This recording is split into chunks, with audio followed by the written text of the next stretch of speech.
بسم اللہ الرحمن الرحیم۔ ڈیئر اسٹوڈنٹس، السلام علیکم۔ کلاس نحو اردو کا آج ہمارا 8واں لیکچر ہے۔ آج کے اس لیکچر میں میرے بیٹے ہم نے مرزا اسد اللہ خان غالب کی غزل پڑھنی ہے۔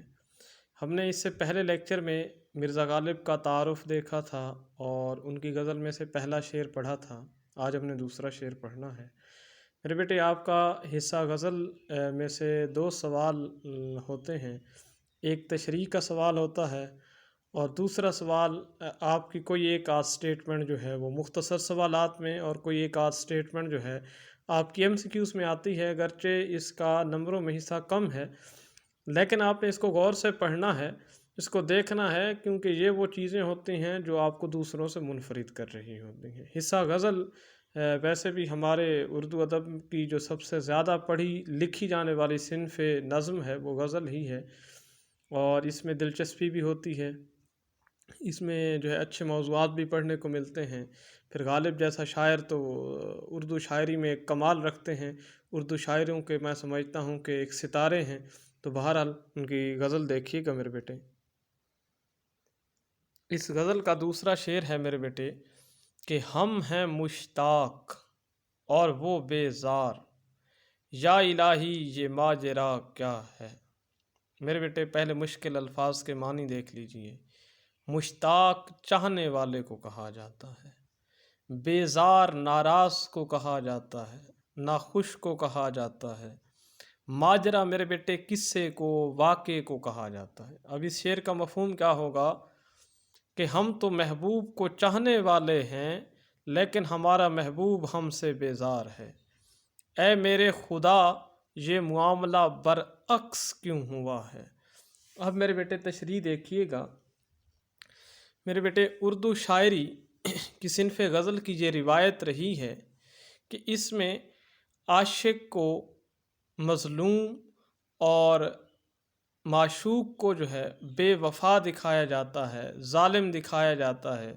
اردو شاعری کی اگر آپ غزل کی روایت کو دیکھیں گے تو آپ کو عاشق جو ہے وہ بیچارگی کی کیفیت میں نظر آئے گا، جبکہ محبوب جو ہے وہ ظلمت کا ایک ہمارے سامنے نمونہ بن کے نظر آتا ہے، ظالم اور جفاکش بن کے نظر آتا ہے۔ مرزا اسد اللہ خان غالب یہاں پہ کیا خوبصورت بات کہتے ہیں کہ ہم ہیں مشتاق اور وہ بیزار۔ یہاں پہ ویسے صنعت تضاد سے بھی کام لیا گیا ہے کہ ایک طرف چاہت ہے اور دوسری طرف جو ہے ناخوشی ہے۔ ہم ہیں مشتاق اور وہ بیزار کہ ہم اپنے محبوب کو چاہنے والے ہیں، ہم اپنے محبوب پہ اپنی جان قربان کرنے والے ہیں، ہم کسی بھی قیمت اور کسی بھی صورت میں اپنے محبوب کو حاصل کرنا چاہتے ہیں، اپنے محبوب کے سوا کسی اور چیز کو قبول کرنے والے ہی نہیں ہیں۔ لیکن ایک وہ شخص ہے کہ جس کے لیے ہم اتنا سب کچھ کرنے کے لیے تیار ہیں، وہ ہم سے ناراض بیٹھا ہے، وہ کسی بھی صورت میں ہماری طرف توجہ کرنے کے لیے تیار نہیں ہے، ہمارے بارے میں سوچنے کے لیے تیار نہیں ہے۔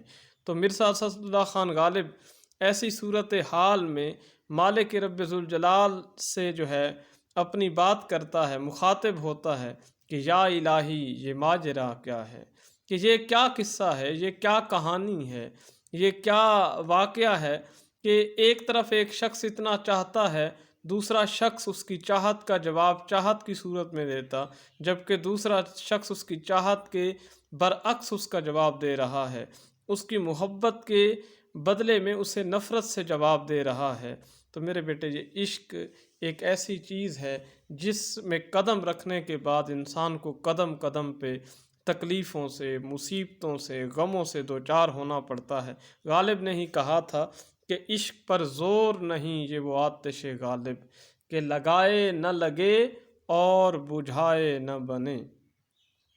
تشریح طلب شعر میں غالب کہتے ہیں کہ ہم نے محبوب کی خاطر بے پناہ مصائب کو برداشت کیا ہے، بے پناہ غم و الم کو برداشت کیا ہے، اذیتیں اٹھائی ہیں، رسوا ہوئے ہیں، لیکن ہماری اتنی قربانیوں کے باوجود بھی ہمارا محبوب جو ہے وہ ہمارے راستے پہ آنے کے لیے تیار نہیں ہے، ہماری کسی بات کا مان رکھنے کے لیے، ہمارا دل رکھنے کے لیے تیار نہیں ہے۔ उसे इतनी सारी कुर्बानियों के बावजूद किसी बात का भी असर नहीं हुआ। वो किसी शायर ने बड़ी खूबसूरत बात कही थी कि सारी दुनिया के हैं वो मेरे सिवा, मैंने दुनिया छोड़ दी जिनके लिए। कि मेरे बेटे आम तौर पे यही होता है कि उशाक जो है अपने महबूब के लिए सारी चीज़ें छोड़ देते हैं, लेकिन वो किसी भी सूरत में उनके लिए नहीं हो सकते। तीसरा शेर देखिएगा कि मैं भी मुँह में ज़ुबान रखता हूँ, काश पूछो कि मुद्दा क्या है। मेरे बेटे पहले मुश्किल अल्फाज के मानी देख लीजिएगा। ज़ुबान रखना मुराद है बोल सकना, मुद्दा मकसद को ख्वाहिश को कहा जाता है।